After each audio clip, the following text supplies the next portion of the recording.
All right, so weekly whiteboard today. A couple weeks ago we were like suns out, guns out, and this week it's a little chilly. So we're gonna talk about upstream, downstream mechanics. So just very, very simply, what you do upstream can affect downstream and vice versa in your positioning and movement. We're gonna use the front squat to discuss that. So Em's going to show you a version of a front. She's going to show you a front squat. The upstream of is her torso, okay? And in trying to maintain an upright torso, it affects her downstream, meaning her legs, the mechanics. So if the camera could come around, just show the front view of the legs. I'm going to show you. So doing a forward downstream? Yeah. This is the downstream being affected by trying to maintain the upstream. Okay, so those that kind of method of like if you're drilled tall chest, or if you've ever done an overhead squat, and overhead squats might be challenging for your shoulder mobility. That's where the upstream is affecting the downstream. It doesn't mean you're not capable of squatting properly. It's just might be a little bit too much going on for your body to comprehend. So we're going to break it down. So we're going to get, obviously M's stance is really wide and her knees were way too far driven out. So we're going to get M to drop the bar, like place the bar on the floor.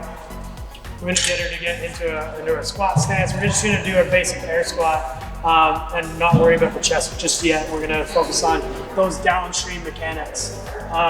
So let's squat, Em. Good. Awesome. So obviously it's going to take a little bit of working with somebody on their squats for that. But what we want is we want the knee tracking the toe. We're not talking necessarily about specific squatting mechanics. We just want to talk about once we get that squat organized, then we can focus more upstream. So I'm going to get her squat organized. Okay, and I'll tell him to get a little bit wider with that and like try to spread the floor a little bit more through her knees. So we're just trying to find that balance of being out too wide or too narrow, and that looked like a good one there. So now we're going to talk about the torso. Now we're going to get that torso upright, but not at sacrifice. I don't want her to sacrifice the downstream because of it. So meaning her legs. So what we're going to do is we're going to get them to actually squat with a little bit of a forward inclination of the shoulders. I don't want her to be a perfect straight torso. Okay, good. Now we do it with the bar.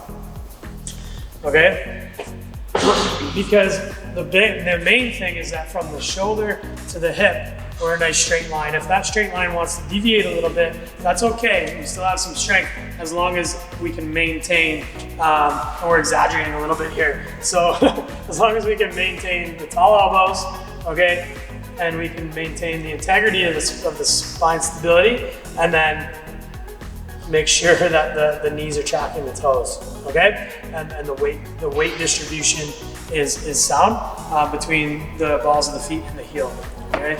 So we don't want to be spilling into the toe. So upstream, downstream, all right? Big thing on that is not allowing the upstream to dictate or to suppress the positioning of the legs downstream. So we're gonna get that bar racked again. Then if we fix that, but then we're still upstream, downstream, so we want a tall chest. But some people will, in trying to achieve a tall chest, will down the stream, the overarch and the low back. So this is a very common one. You might see a little bit of a butt wink here. Let's go ahead and it causes tremendous speed on the descent as well, I guess. So one more, really like exaggerate that overarch, trying to pry the chest up as tall as you can. A little bit of crackly knees if you heard that one.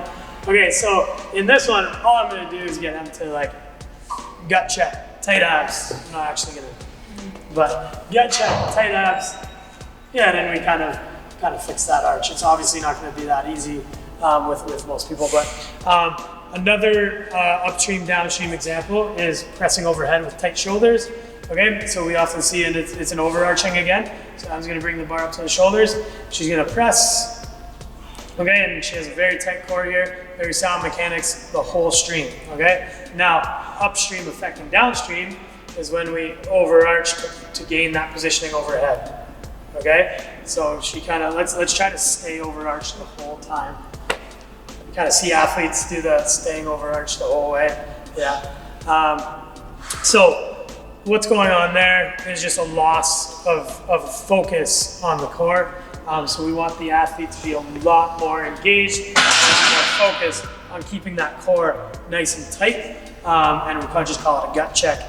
And that might affect upstream. So let's see that again.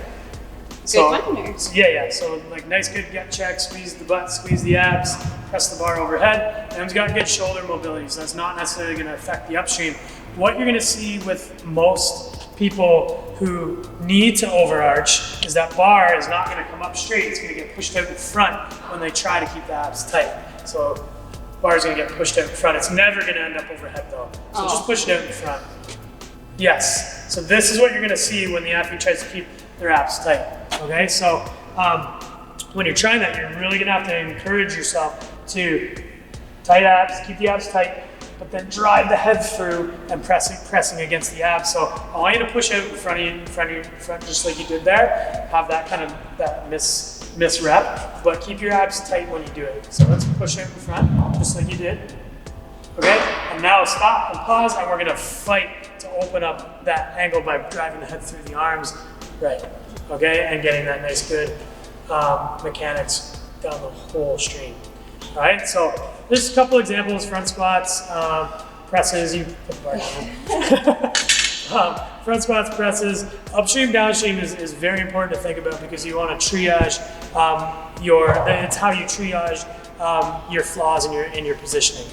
Okay, because we all have more than one flaw and more than one movement, and we really want to get to the root of the problem. We don't want to be hacking away at the branches and then the just problem tree keeps growing.